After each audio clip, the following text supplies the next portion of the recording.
बिस्मिल्लाहिर्रहमानिर्रहीम। अस्सलाम वालेकुम। कैसे हैं आप सब? उम्मीद है कि बिल्कुल खैरियत के साथ होंगे।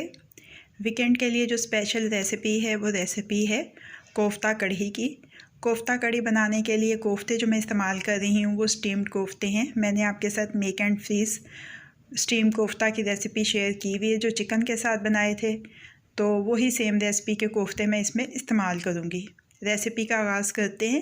इससे पहले अगर आपने अभी तक मेरे चैनल को सब्सक्राइब नहीं किया है तो चैनल को सब्सक्राइब कर लीजिए और बेल बटन को प्रेस कर लीजिए ताकि हर नई आने वाली वीडियो का अलर्ट सबसे पहले आपको मिल सके।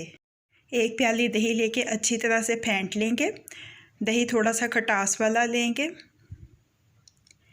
इसके बाद इसमें मैं शामिल कर रही हूँ 4 खाने के चम्मच बेसन। बेसन को पहले आपने छान लेना है ताकि इसमें गुठलियाँ वगैरह ख़त्म हो जाएं। दोबारा से फेंट लेंगे अच्छी तरह से। बेसन अच्छी तरह से मिक्स हो जाए दही में तो इसमें शामिल करेंगे 1 चाय का चम्मच लाल मिर्च का पाउडर, नमक हस्बे ज़ायका, चौथाई चाय का चम्मच हल्दी पाउडर और इसको भी मिक्स कर लेंगे अच्छी तरह से।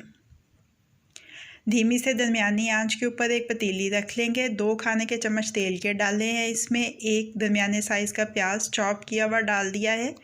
इतनी देर तक प्याज को पकाएंगे कि सुनहरा हो जाए। 1 चाय का चम्मच लहसुन अदरक का पेस्ट शामिल कर देंगे और उसको 2-3 मिनट अच्छी तरह से पकाएंगे।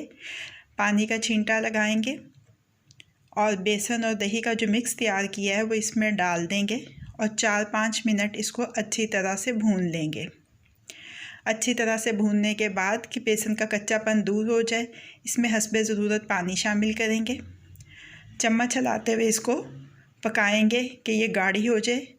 इसके बाद फ्रोज़न कोफ्ते इसमें शामिल कर देंगे और ढक के 3 से 4 मिनट पकाएंगे।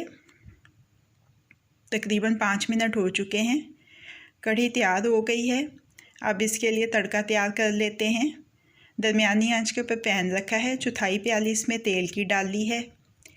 1 खाने चाय का चम्मच इसमें साबुत ज़ीरा सफ़ेद डाल दिया है और साथ ही एक छोटा प्याज स्लाइसिस में कटा हुआ।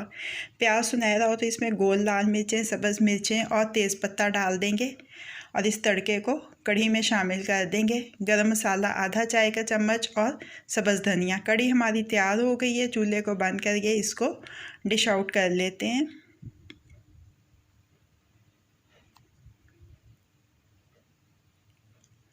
गार्निशिंग के लिए मज़ीद थोड़ा सा सब्ज़ धनिया डाल देते हैं तो कोफ्ता कढ़ी अब रेडी टू सर्व है। कैसी लगी आपको आज की रेसिपी? फीडबैक ज़रूर दीजिएगा। अगर आपको मेरी रेसिपी पसंद आई है तो इसको लाइक और शेयर भी कीजिएगा। मज़ीद झटपट बन जाने वाली मज़ेदार रेसिपीज़ जानने के लिए मेरे चैनल को देखते रहिए। अल्लाह पाक आपके दिलों को, घरों को, दस्तरखानों को हमेशा आबाद रखें। फ़ी अमान अल्लाह।